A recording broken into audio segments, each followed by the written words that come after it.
Hi, this week I did field exercise number 3, which was a church event, and I did a potluck.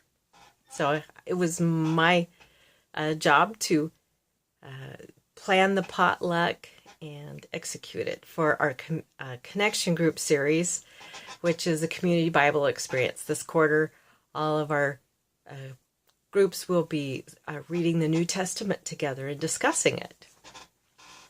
So for our potluck, we have one every Thursday night before connection groups so that parents can come, people can come right from work. They don't have to go home and cook first. They can choose to come to a connection group and we will feed them.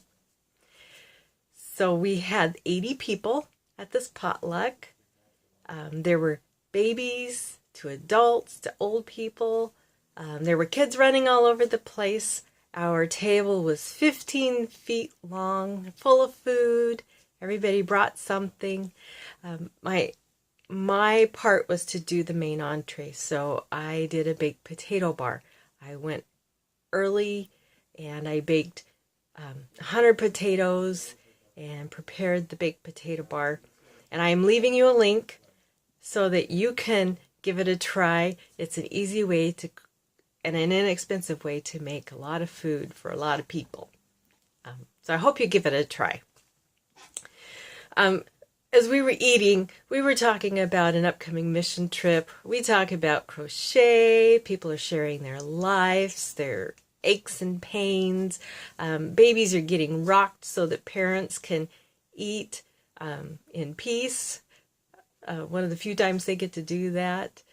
There's kids running all over. And there's seconds and third helpings being served up. And by the time we're done, all the food's gone. The kids who come to my cooking classes, they get to practice their baking and their cooking skills. And it's always fun to watch them because they will come in with a plate and they're so excited to get to share what they've done, what they've made with everybody else. So they're learning to share and to serve and to cook, and they're finding their place in our community. What else can we talk about here?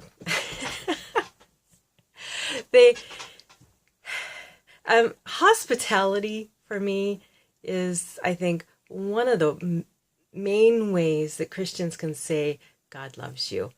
You know, every time we sit down and eat together, we are sharing God's hospitality. He has given us another meal to eat. Another year, it rained and we had sunshine. There was another harvest. And, when we get to share that with each other in gratitude, we say thank you to God. I think there's a reason why we see in the book of Luke that Jesus was going from table to table to table to table, and he was getting accused of all kinds of things because of the people he was eating with. But he was sharing his Father's hospitality with us. And so when we share hospitality with each other, we share God's hospitality. And I think that as a liturgy, we need to practice hospitality. Our culture is moving away from table fellowship, from being able to talk one-on-one. We stay on our cell phones. The kids, are eating in the car because they're going from soccer to karate to dance, and parents don't have time to stop and cook and teach them these cooking skills. And I think this is a place where the church can actually come alongside and teach these skills to kids, teach these skills to their parents, and nurture and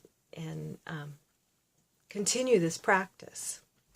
Because we eat at the Lord's table, this is one way that we can go out and practice, do what we practice in the church. So my one recommendation is $1 worth of candles will keep little kids at the table. So I hope you enjoy your next meal together and take time to eat together and care for each other and serve each other.